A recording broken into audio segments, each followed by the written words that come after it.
Did you know it's possible to visibly reduce belly bloating in less than a week? That's right, just 7 days. And without doing anything extreme, starving yourself, or risking your health. What you need is a proven, safe, and effective protocol, and I'm going to walk you through each step right now. A lot of people ignore fluid retention and blame everything on fat, but if you feel bloated throughout the day, struggle to button your pants, or even wake up with a puffier face, the real problem might be how your body handles water and salt. I went through the same thing. I followed a diet, trained hard, and still felt bloated. When I finally understood the logic behind this protocol and applied it, everything changed. And the best part? Just 2 days in, I could already see a different person in the mirror. If you're ready to speed up your results and follow this with confidence, I've put together an exclusive guide we developed especially for you. It's available this week with a special condition, but we'll get to that later. For now, let's dive into how to deflate your belly and finally feel that lightness you've been looking for. Let's talk about water. It might sound crazy, but to lose water weight, you need to drink more water. I know it seems backward, but your body is incredibly smart. It's a survival machine. When you don't drink enough water, your body panics. It thinks there's a drought coming. So, what does it do? It holds onto every single drop it can. This survival mechanism is what causes you to feel puffy and bloated. Your cells are literally clinging to water because they are scared they won't get any more. It's a primal response that we need to outsmart. Your body is made up of about 60% water. Every single system depends on it. Water helps transport nutrients to your cells. It aids in digestion. It regulates your body temperature. It lubricates your joints. When you are even mildly dehydrated, all these functions suffer. You might feel tired, get headaches, or feel foggy. Your metabolism can slow down, making it harder to burn calories. Dehydration puts a huge strain on your kidneys, which are responsible for filtering waste from your blood. Giving your body enough water is the most basic form of self-care. So what happens when you start drinking enough water consistently? You send a new signal to your body. You tell it that everything is okay. There is no drought. There is a plentiful supply of water available. In response, your body can finally relax and let go of the excess water it has been storing. Your kidneys can flush out waste and excess sodium efficiently. This process is what we are aiming for. It's the key to reducing that puffy, waterlogged feeling. It's about creating a state of balance, not scarcity. Think of it this way. Water is the vehicle that carries toxins and excess salt out of your system. If you don't have enough vehicles, the trash starts to pile up. That trash is the bloat. By drinking plenty of water, you are sending in a fleet of cleanup crews to get the job done. It sounds simple because it is simple. This is the first and most important secret to winning the battle against bloating. Forget all the complicated stuff for a moment, just start with water. It is the foundation of this entire plan. Now that we understand water, let's talk about the bad guys. These are the main culprits behind your bloating issues. First on the list is salt, or more specifically, sodium. Your body needs a little bit of sodium to function, but most of us get way too much. It's hidden in everything from canned soups and frozen dinners to bread and salad dressings. When you eat too much salt, your body holds onto extra water to dilute it. This is a natural balancing act. For every gram of excess sodium, your body can retain several cups of water, leaving you feeling like a water balloon. Next up is sugar, especially processed sugars and refined carbohydrates. Think white bread, pasta, pastries, and sugary drinks. When you eat these foods, your body stores the energy as glycogen in your muscles and liver. For every gram of glycogen you store, your body also stores about 3 to 4 grams of water along with it.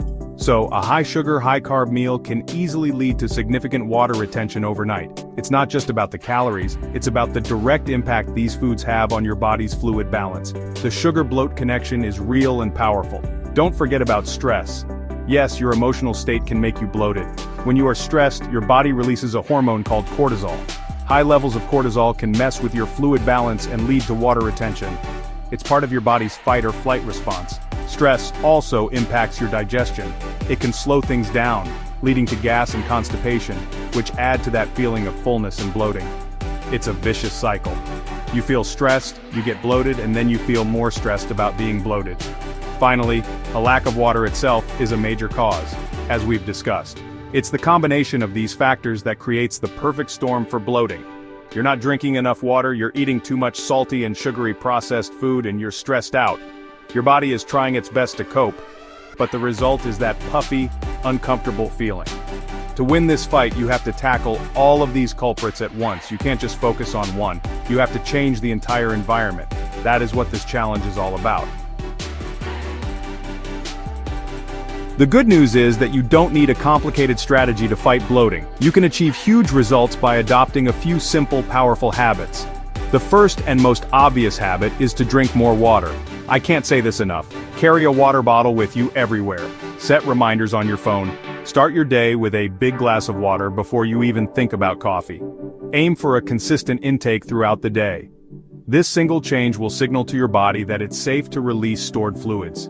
It's the most effective tool in your debloating toolkit.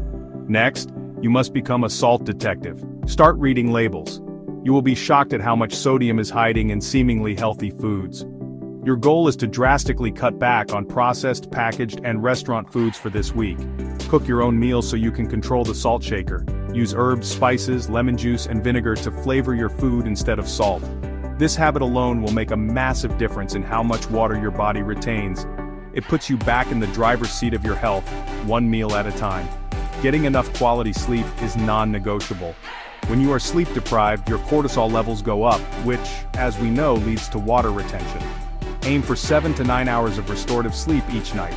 Create a relaxing bedtime routine. Turn off screens at least an hour before bed. Make your bedroom a dark, cool, and quiet sanctuary. Good sleep helps regulate your hormones, including those that control appetite and fluid balance. Don't underestimate the power of a good night's rest. It is just as important as your diet and exercise. Finally, you have to manage your stress. Find what works for you and make time for it every single day. This could be a 10-minute meditation, a gentle walk in nature, deep breathing exercises, or listening to calming music.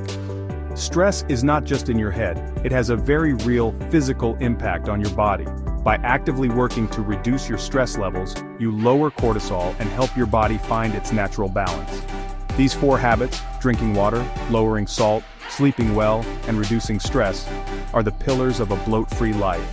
They are simple, but their combined effect is incredibly powerful. I need to be brutally honest with you about something. This 7-day plan works. It will help you shed excess water weight quickly. But, if you go right back to your old habits on day 8, the bloat will come back. And sometimes it comes back with a vengeance. This is what I call the rebound effect. Your body gets used to the clean, low-sodium, well-hydrated environment you created. If you suddenly shock it with, say, a salty pizza and a sugary soda, it's going to overreact. It will hold on to even more water than before, trying to protect itself. Think of it like a pendulum. For 7 days, you swing the pendulum far in one direction, the healthy direction. If you let go, it's not going to just stop in the middle, it's going to swing just as far in the opposite, unhealthy direction before it settles. This is why so many people who do quick-fix diets end up feeling worse a week later. They see great results, declare victory, and then dive headfirst into all the foods and habits they restricted. This all-or-nothing approach is, honestly, a recipe for failure and frustration. The purpose of this 7-day challenge is not to live in a super strict bubble forever. That's not realistic or enjoyable. The goal is to show you how good you can feel. It's an educational experience. It teaches you to recognize the connection between what you do and how you feel. After the 7 days, you will be more aware of how a salty meal affects you. You will understand the importance of staying hydrated. This knowledge is power. It allows you to make conscious choices moving forward, instead of falling back into old, mindless habits. To avoid the rebound, you need a smart exit strategy. You don't go from 100% clean eating to 100% junk food. You gradually reintroduce certain foods. You find a sustainable balance. Maybe you decide to keep your salt intake low during the week and allow for a more indulgent meal on the weekend.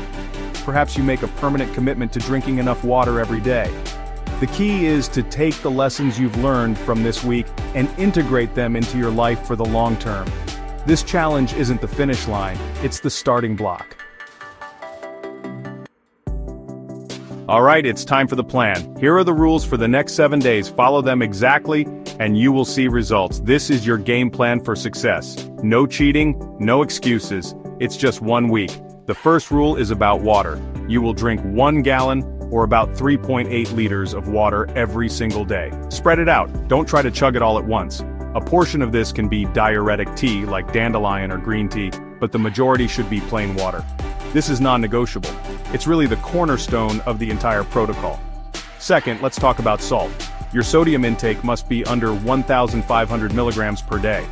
To do this, you must avoid all processed foods, canned goods, frozen meals, restaurant food, and fast food. You will cook your own meals from whole, unprocessed ingredients. Do not add any salt from a salt shaker. Instead, flavor your food with herbs, spices, garlic, onion, lemon juice, and vinegar. This will be challenging, but it is absolutely critical. You have to read every label if you buy anything in a package, no exceptions. Third, your food choices. Focus on lean proteins, fresh vegetables, and a limited amount of complex carbohydrates and healthy fats.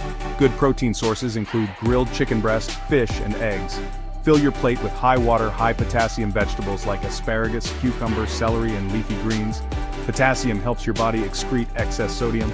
Limit your carbs to 1 serving per day of something like quinoa, sweet potato, or oatmeal. For fats, stick to a small amount of avocado or a handful of unsalted nuts. Absolutely no sugar, no alcohol, and no dairy for this week. Finally, activity. You need to move your body. Aim for at least 30 minutes of moderate intensity exercise each day. This could be a brisk walk, a jog, a bike ride, or one of my workout videos. Exercise helps improve circulation and encourages your body to sweat out excess water and salt. It also helps manage stress, which is another key part of this plan. Don't go crazy and do a 2-hour high-intensity workout. That can raise cortisol.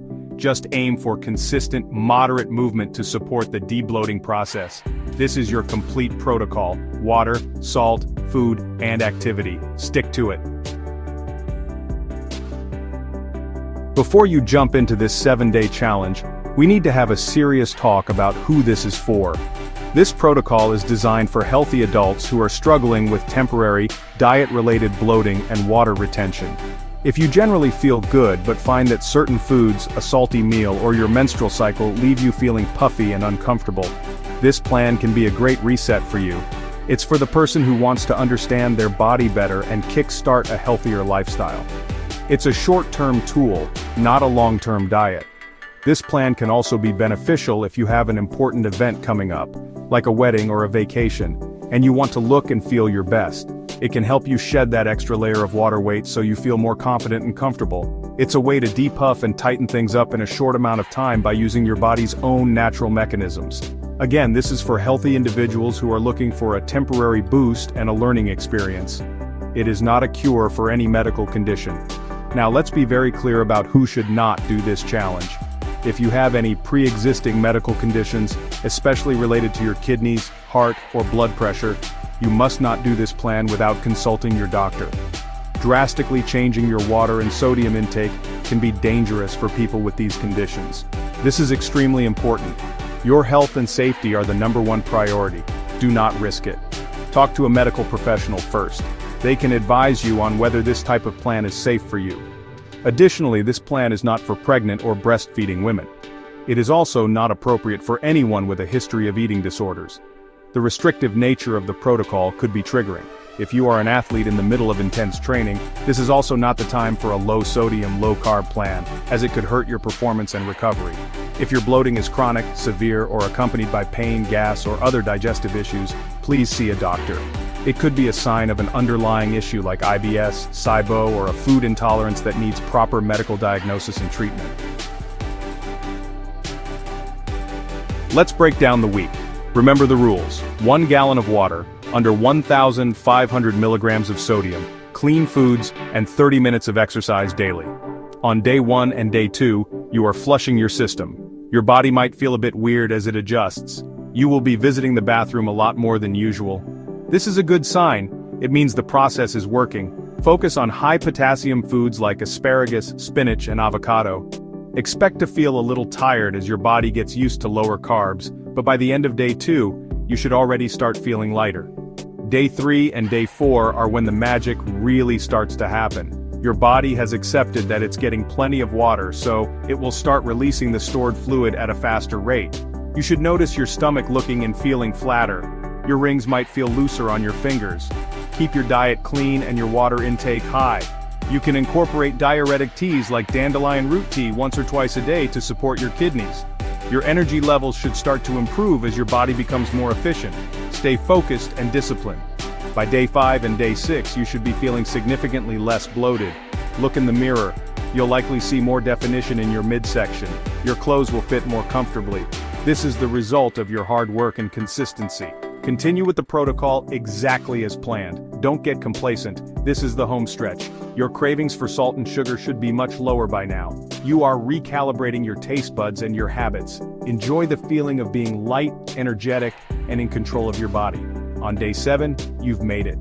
This is the final day of the challenge. Stick to the plan all the way through to the end. Take note of how you feel. You should feel lean, clean, and energized. The puffiness in your face, hands, and belly should be gone. This is your body's natural state when it's not bogged down by excess salt, sugar, and stress. This feeling is your reward. It's the proof that you have the power to change how you feel by changing your habits. Celebrate your discipline and your success.